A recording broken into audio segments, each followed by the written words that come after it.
നമസ്കാരം. അഹമ്മദാബാദ് വിമാന ദുരന്തത്തിൽ മരിച്ച മലയാളി നഴ്സായ പത്തനംതിട്ട സ്വദേശി രഞ്ജിതയുടെ മൃതദേഹം തിരുവനന്തപുരത്ത് എത്തിച്ചു.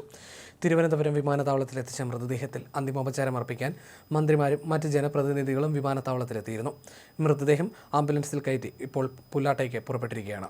രാവിലെ 10 മുതൽ പത്തനംതിട്ട പുല്ലാട് ശ്രീ വിവേകാനന്ദ ഹൈസ്കൂളിൽ മൃതദേഹം പൊതുദർശനത്തിന് വയ്ക്കും. സംസ്ഥാന സർക്കാരിന് വേണ്ടി മന്ത്രി VN വാസവൻ അന്തിമോപചാരം അർപ്പിക്കും. പൊതുദർശനം നടക്കുന്ന സ്കൂളിന് പുറമെ ഗതാഗത തടസ്സം ഉണ്ടാകാനുള്ള സാധ്യത കണക്കിലെടുത്ത് പുല്ലാട് വടക്കേക്കവല മോഡൽ UP സ്കൂളിനും കളക്ടർ അവധി പ്രഖ്യാപിച്ചിട്ടുണ്ട്. മൃതദേഹം രാവിലെ പുല്ലാട് എത്തുമ്പോൾ രഞ്ജിതയോടുള്ള ആദരസൂചകമായി വ്യാപാരികൾ 1 മണിക്കൂർ കടകൾ അടച്ചിടും. പൊതുദർശനത്തിന് ശേഷം മൃതദേഹം വീട്ടിലെത്തിക്കും. വൈകിട്ട് 4:30 വീട്ടുവളപ്പിൽ മൃതദേഹം സംസ്കരിക്കാനാണ് തീരുമാനം. DNA പരിശോധനയിലൂടെ ഇന്നലെയാണ് രഞ്ജിതയുടെ മൃതദേഹം തിരിച്ചറിഞ്ഞത്. അമ്മയുടെ DNA സാമ്പിൾ ശേഖരിച്ച് നടത്തിയ പരിശോധനയിലാണ് രഞ്ജിതയുടെ മൃതദേഹം തിരിച്ചറിഞ്ഞത്. വിമാനാപകടമുണ്ടായി പിറ്റേ ദിവസം തന്നെ മൃതദേഹം തിരിച്ചറിയുന്നതിനായി രഞ്ജിതയുടെ സഹോദരൻ അഹമ്മദാബാദിൽ എത്തിയിരുന്നു. എന്നാൽ നടപടികൾ പൂർത്തിയാക്കി ഇന്നാണ് മൃതദേഹം വിട്ടുകിട്ടിയത്. ബ്രിട്ടനിൽ നഴ്സായിരുന്ന രഞ്ജിത കേരളത്തിലെത്തി തിരികെ മടങ്ങുമ്പോഴാണ് അപകടത്തിൽപ്പെട്ടത്. കേരളത്തിൽ സർക്കാർ ജോലിയുണ്ടായിരുന്ന രഞ്ജിത ദീർഘാവധിയെടുത്തായിരുന്നു വിദേശത്തേക്ക് മടങ്ങാനിരുന്നത്.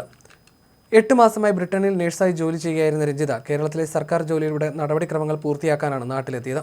ജൂലൈയിൽ ജോലിയിൽ കയറാനായിരുന്നു രഞ്ജിത ഒരുങ്ങിയിരുന്നത്. ലണ്ടനിലെത്തി അവിടുത്തെ ജോലി സ്ഥലത്തു നിന്നുള്ള വിടുതൽ പേപ്പർ വർക്കുകൾ പൂർത്തിയാക്കി മടങ്ങിയായിരുന്നു രഞ്ജിതയുടെ യാത്രയുടെ ഉദ്ദേശം. പന്തളം നഴ്സിംഗ് കോളേജിൽ നിന്നും നഴ്സിംഗിൽ ബിരുദം നേടിയ ശേഷം രഞ്ജിത ഗുജറാത്തിലെ ആശുപത്രിയിലാണ് നഴ്സിംഗ് ജോലി ആരംഭിക്കുന്നത്. വൃദ്ധയായ അമ്മ തുളസി, ചെറിയ കുട്ടികളായ ഇന്ദുചൂടൻ, ഇതിക എന്നീ മക്കളാണ് വീട്ടിൽ രഞ്ജിതയ്ക്കുള്ളത്. ഗോപകുമാരൻ നായർ, തുളസി ദമ്പതികളുടെ ഇളയ മകളാണ് രഞ്ജിത. ഗുജറാത്തിലെ നഴ്സിംഗ് ജോലിക്ക് ശേഷം ഒമാനിലേക്ക് പോയി. ഒമാനിൽ നിന്നാണ് ബ്രിട്ടനിലേക്ക് ജോലി മാറുന്നത്. 5 വർഷം മുമ്പ് പത്തനംതിട്ട ജനറൽ ആശുപത്രിയിൽ സർക്കാർ ജോലി നേടിയ രഞ്ജിത ദീർഘകാല അവധിയെടുത്താണ് വിദേശത്തേക്ക് പോയത്. രഞ്ജിതയുടെ 2 മക്കളിൽ ഒരാൾ 10ാം ക്ലാസ് വിദ്യാർത്ഥിയാണ്, മറ്റൊരാൾ 7ാം ക്ലാസ് വിദ്യാർത്ഥിയുമാണ്. അവധി അപേക്ഷ നീട്ടി നൽകാനായി അപകടം ഉണ്ടാകുന്നതിന് 3 ദിവസം മുൻപാണ് രഞ്ജിത നാട്ടിലെത്തുന്നത്. ഇപ്പോൾ താമസിക്കുന്ന വീടിന് സമീപത്തായി ഇവർ ഒരു വീടും പണിയുന്നുണ്ടായിരുന്നു. വീടിൻ്റെ ഗൃഹപ്രവേശന ചടങ്ങ് ഉടൻ നടത്തണമെന്നും അതിനായി തിരിച്ചെത്തുമെന്നും പറഞ്ഞായിരുന്നു രഞ്ജിത മടങ്ങിയത്.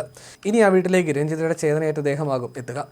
അമ്മ തുളസിക്കുട്ടിയമ്മ ക്യാൻസർ രോഗിയുമാണ്. 242 പേരുമായി അഹമ്മദാബാദിൽ നിന്നും ലണ്ടനിലേക്ക് പറന്ന Air India Boeing 7878 dreamliner വിമാനം സർദാർ വല്ലഭായ് പട്ടേൽ അന്താരാഷ്ട്ര വിമാനത്താവളത്തിൽ നിന്ന് പറന്നുയർന്ന് നിമിഷങ്ങൾക്കുള്ളിൽ ജനവാസ മേഖലയിലേക്ക് പതിച്ച തീഗോളമായി മാറുകയായിരുന്നു.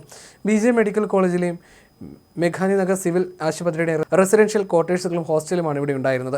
അപകടത്തിൽ അന്ന് 5 മെഡിക്കൽ വിദ്യാർത്ഥികൾ മരിച്ചിരുന്നു. ആകെ 279 പേരാണ് മരണപ്പെട്ടത്. അതേസമയം വിമാനത്തിലുണ്ടായിരുന്ന ഒരാൾ അത്ഭുതകരമായി രക്ഷപ്പെടുകയും ചെയ്തിരുന്നു.